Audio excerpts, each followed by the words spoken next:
Hello and welcome to Study in Slovakia. Today we have a very interesting guest and a very interesting topic to touch upon. So it is going to be about scams, because as international students, as international workers, there are many chances and many sort of loopholes we fall into, and we fall in these sort of scams. For that we have the founder and the CEO of Study in Slovakia, Mr. Peter. Thank you, Mr. Peter, for joining us for this video. Thank you also for this discussion.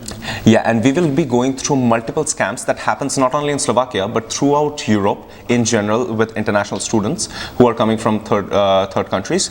So starting from rents, starting from fake dates, fake jobs, and so on. So we'll be touching upon each of those slowly.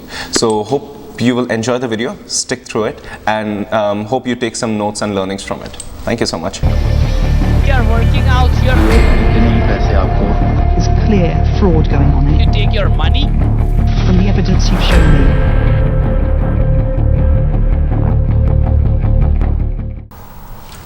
So to the next part of the video, we are going to discuss about marketplace scams. So for example, when you want to buy something or you want to sell something, so how these scammers keep all this trap and how do we fall into it?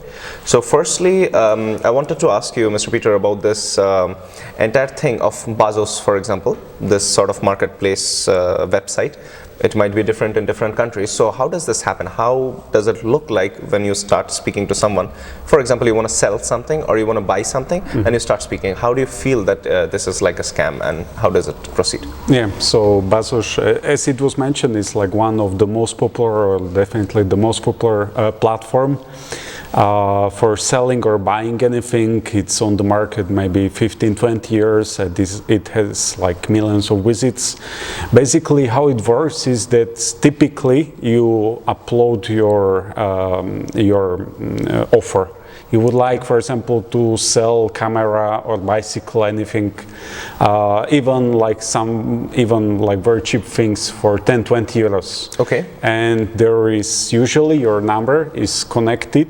In many cases, the number you use is connected to WhatsApp. Okay. And there is Automate, which is sending automated messages in, for example, in Slovakia, in Slovak language, or you can get it also in English. And you get offer, I'm interested to buy. And you are happy that, that was fast, maybe you got response in 30 minutes.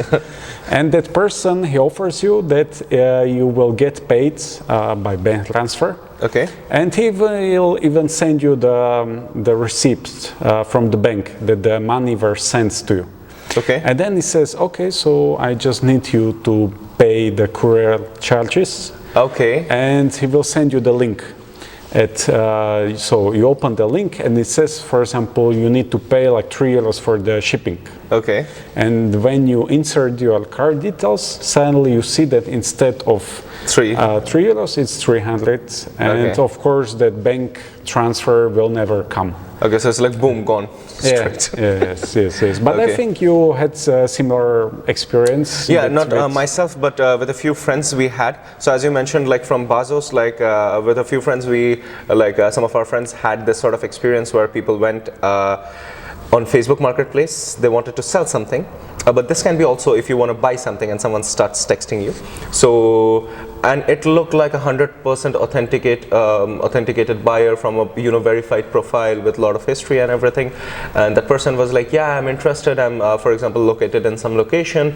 And then he started speaking, and he wanted to sell some electronic product. And then he agreed on the price. So he was like, yeah, I will send you this not cash on delivery, I will send you the money beforehand. Okay, many times they say cash on delivery where you give the product to the post office and then they give the money to the postman. Or the other ways, like they tell you they will do bank transfer. So he was very happy that they're paying beforehand in advance, and then he has to go and post it. So he was like, okay, fine. So he they were like, okay, this bank receipt as well, same, like I sent you 400-500 euros, something like that. He was like, okay, fine. And then they asked him that you need to do bank verification. Okay, and it was like a proper communication on email. He was like, as you mentioned, they trapped you in courier charge. The same happened with a few friends, which was like, yeah, you need to do bank verification in order to receive this money. Okay, and once you click, you don't even need to put your bank details, because beforehand they already have your bank details mostly. And once you click, bam, the money is gone. And for a few friends, they did it repeatedly even. They were like, okay, like you paid for it already, and maybe the bank verification didn't complete, so you need to pay again. Or like by mistake the money was cut. You know, because you get a notification on your bank application, by mistake the money was cut, but you need to verify it. The money will go back together. And you again try to, you may fall for it. So you need to be careful over there. These are all learnings over time, like many of our friends and many of our colleagues had these sort of, went through these sort of situations. And we learned it, like you again click for it, you fall for it, and they're like, oh, sorry, like the money, again they will try to push you, like there is like the money didn't actually cut, like it will go back together. You need to do verification. So just the main point is this, like as you mentioned that you needed to put like card details. In case of my friends, it was like they didn't even need to put card details, because the company already had their bank details, and they just needed to click on that particular link. So there's a difference. If you are selling something, the simple thing is like they can have cash on delivery, where you go and give it to the post office. The post gives to them, they give the cash, and you get the money itself. Or the other ways, they pay you with their bank transfer.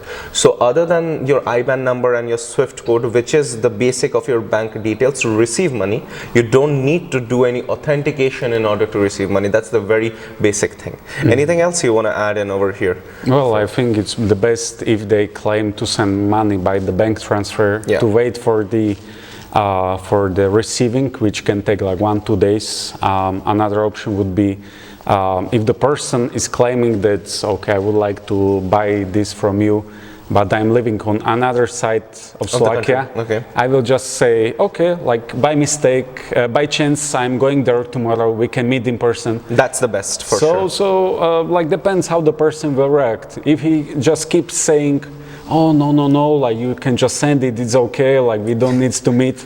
If he doesn't want to tell his address, then it's clear, like how can I send something without knowing someone's address? For sure. Yes, and then I can like check whether the address is true or no, or like simply like no one even will send you the money before having the product. So yeah, absolutely. And it might look, how these scammers speak, like this might not be necessary from Slovakia, but how they speak, it might seem authentic, like a Slovak person staying, for example, in Košice, Bratislava, Nitra, anywhere, and you might fall for it. Like you wouldn't understand much of a difference until and unless they ask you for this bank verification or paying for the courier charge or something like this. Yeah, so the only thing, as you mentioned, is like receive the money and then, for example, proceed with it. So it's like definitely a safer way. Thank you so much for watching the video. Hope you liked it.